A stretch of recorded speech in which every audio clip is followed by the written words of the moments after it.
The last section of rule number 2 in your book is about boundaries. Yeah.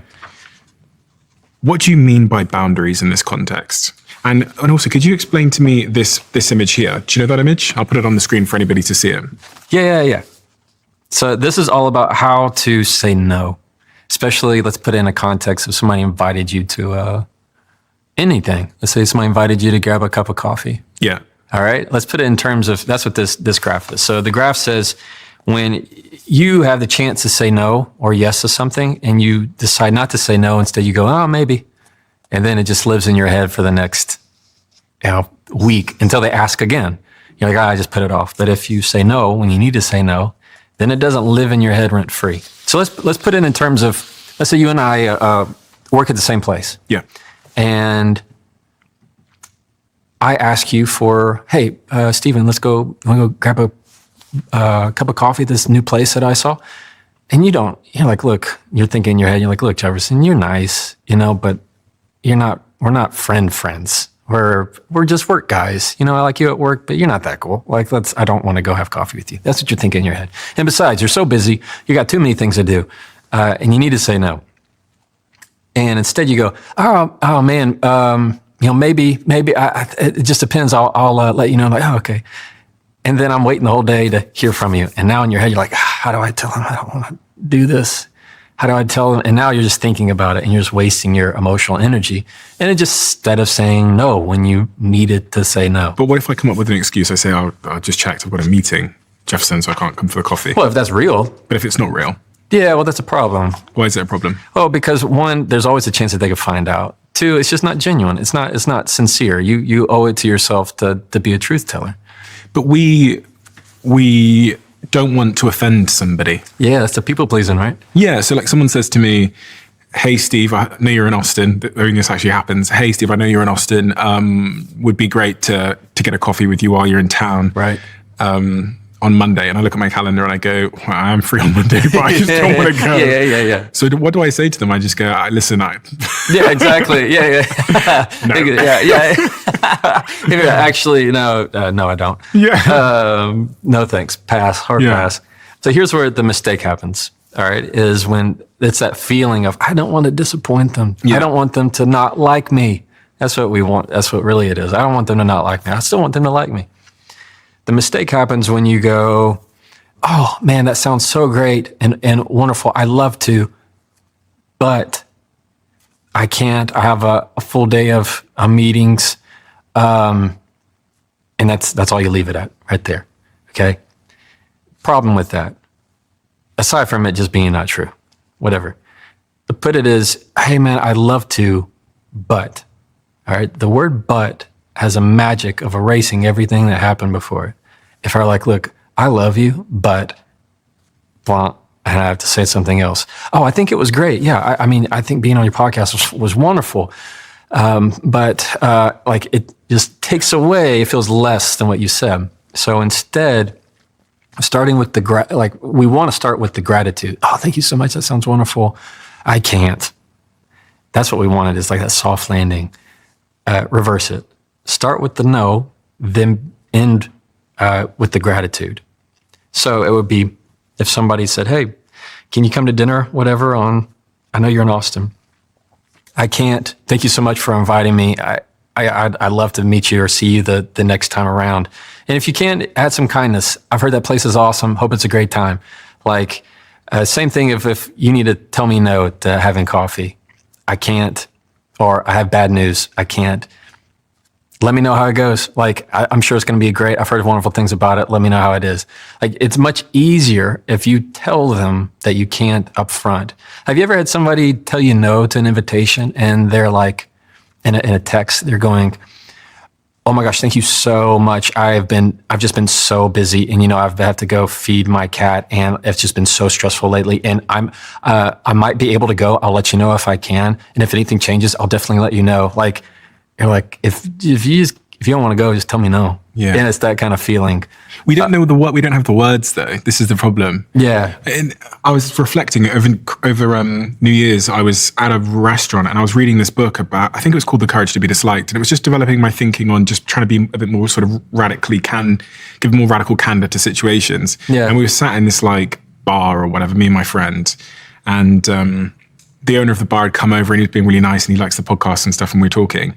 And I was trying to practice this art of just being honest with like in those sort of people pleasing moments.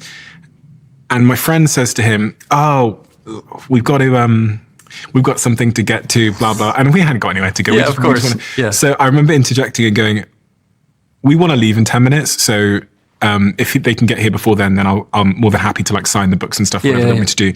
And it was so interesting how much better I felt about myself when I was just honest with this guy. Yes. Like I was like, "No, I don't have anywhere to be. I just want to go." Exactly. Yeah. But it's not easy on a day-to-day basis, because even when I did land here in Austin, there were people that text me saying, of course, "Here in Austin, let's go for a coffee." Right. And in reality, here's what my brain's saying. My brain is saying, I need to spend time with my partner. Yes. When I'm not recording this podcast, I need to do my bloody, like my to-do list and my Slack and my emails. And then I need to go to the gym as well. Yeah. So it's not that I don't want to go for coffee with you. It's that like, I have other priorities that I'm pressing. So how would I communicate to them in that moment that they're just like not a high priority? Like it's not a high priority for me to go for a coffee. Yeah. So what you want to do is, like we said, instead of beginning with, "Oh, I'd love to, that sounds terrific, but I've had, I got so much to do and I can't do this." They're like, "Oh, okay." Instead of that, just flip it and say, "I can't make it this go around. Thank you so much for inviting me.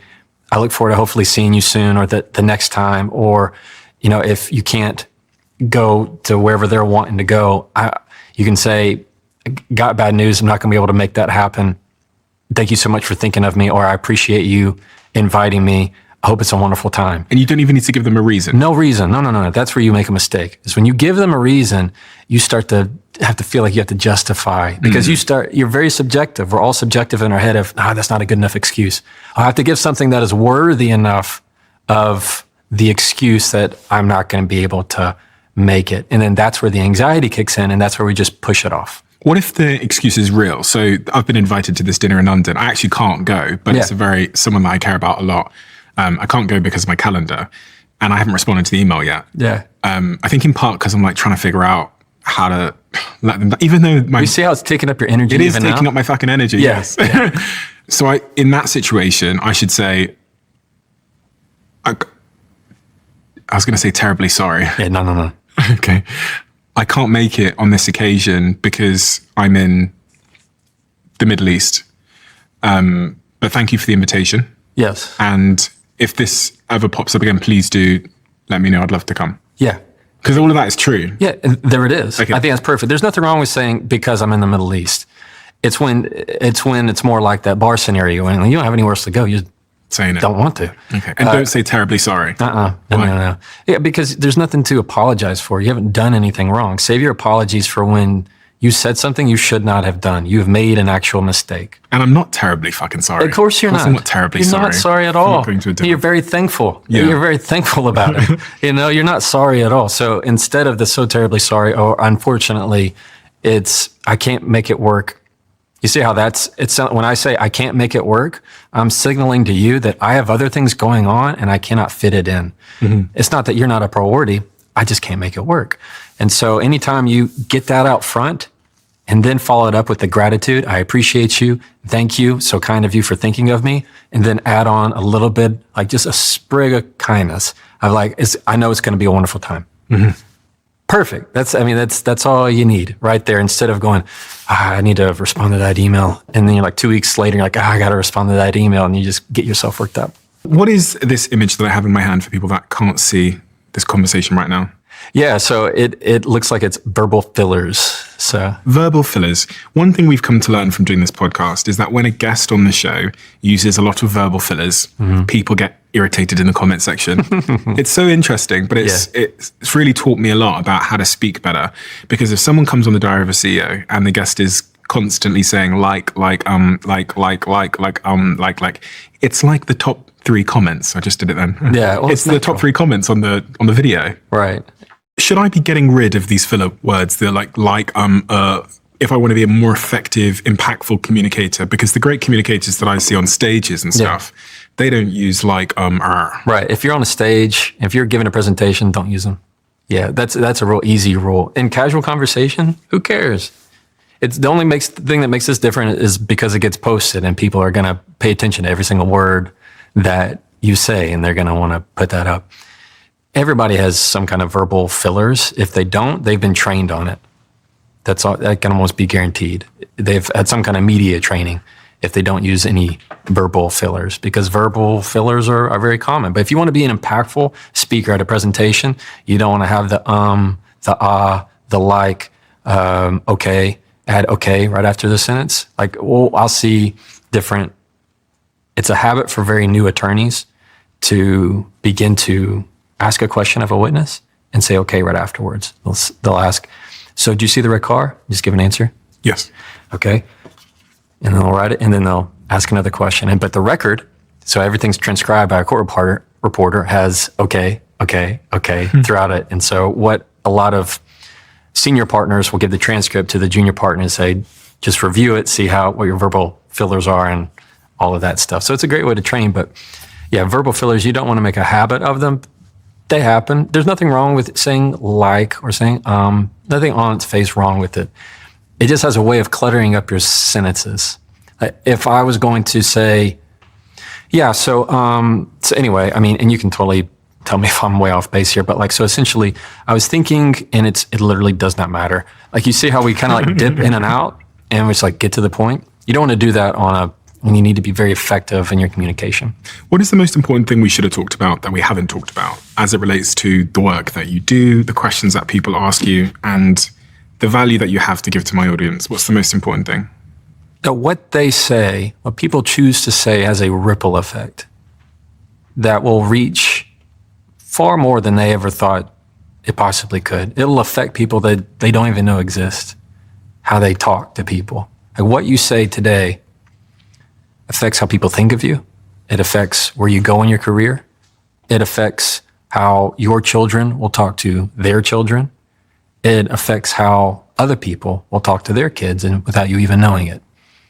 Another, example of that is the playground. Like we talked about, everybody has a memory of somebody's words. It was probably very simple. The most simple words often are the most powerful. The small ones, I had glasses, big, huge glasses. And I remember being called Four Eyes. I was crushed being called Four Eyes. If you called me that today, I'd be like, so. But at 8 years old, I have 4 eyes, something is wrong with me. I remember that being something that was very important. Words will last for a very, very long time. And the people that are in your life will say something to you and you will remember it forever. People in high school, you think, everybody forgets about high school. No, they don't. You go to law school, everybody forgets. No, they don't. They remember exactly what you said and who you were. And even if it's the person across the register or the person taking your order at the cafe, how you talk to them affects how they talk to their loved ones when they go home. If you've made their day difficult, they're going to make sure that they reflect that in some sense, or it's going to put them in a bad mood. So what you say truly has the power to change everything. So it's the question and challenge of what will you choose to say with yours. If you enjoyed that clip and want to see the rest of the conversation, you can click right here. Or if you want to see the latest episode of the Jefferson Fisher podcast, click right here, and I'll meet you there.